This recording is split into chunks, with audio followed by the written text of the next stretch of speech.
Hi and welcome back to Ionic 3 apps for WooCommerce. Now that we have installed Ionic and Cordova on our machine and verified that they have installed successfully, we can get started with creating our very first Ionic application.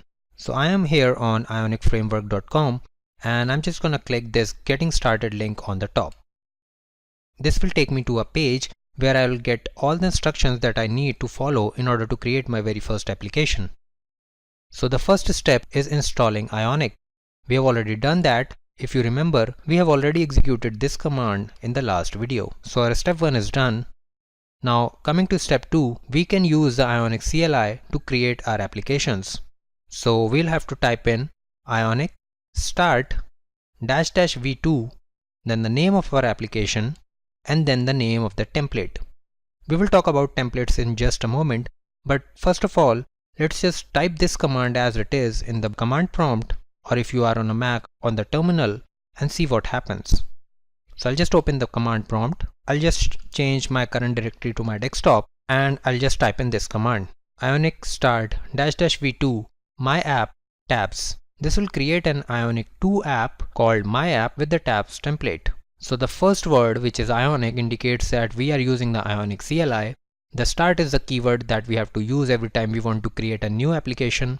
The --v2 flag indicates that we want to create an Ionic 2 application. If you do not want to create an Ionic 2 application, you can just skip this. My app is the name of your application. You can name your application whatever you want. And tabs is the template. There are 3 templates that Ionic provides. First one is the tabs, second one is the side menu, and the third one is the blank template. Okay? So first of all, let's just use the blank template and see how our application is created. So I'll just hit enter, and this might take a while depending upon the speed of your internet connection. Since all the files are downloaded from the internet, you need to wait. If you have a slow internet connection, this might take a little bit longer than you expect. Okay, so now our app has been created. So I'll just open the My App folder and show you all the files and folders inside it. So this is the My App folder which has been created for us, and these are all the files and folders which comprise our application. So let's have a look at each of these folders.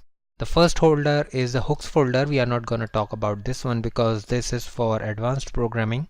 The node modules folder contains all the node modules which are required to run our Ionic 2 application. This one is the heaviest folder of all. The plugins folder will contain any external plugins that we install for our application. Some of the plugins are already installed for us. The resources folder will contain the icon and splash screen for our Ionic application. And the src folder, the source folder, is where we will be working most of the times. Finally, the www folder. This is the folder where the compiled application is placed. So as soon as we start writing our code, the application will be compiled and the compiled files will be placed inside the www folder. Rest of these files are just the configuration files that we are not going to worry about now. So let's try and run this application in the browser. So I'll just open up the command prompt. So the first thing I'll have to do is change my current directory to the app directory. So I'll just type in cd my app, and now all I have to do is use the Ionic CLI. So I'll just type in Ionic serve.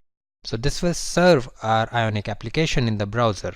Hit enter, and in just a few seconds our application will be opened up in the browser. You can see that this is a pretty much blank application, and because it does not feel very application like, all you have to do is open Developers Console in Chrome. So you can press F12 on your keyboard, or you can open Developer Tools from Chrome menu.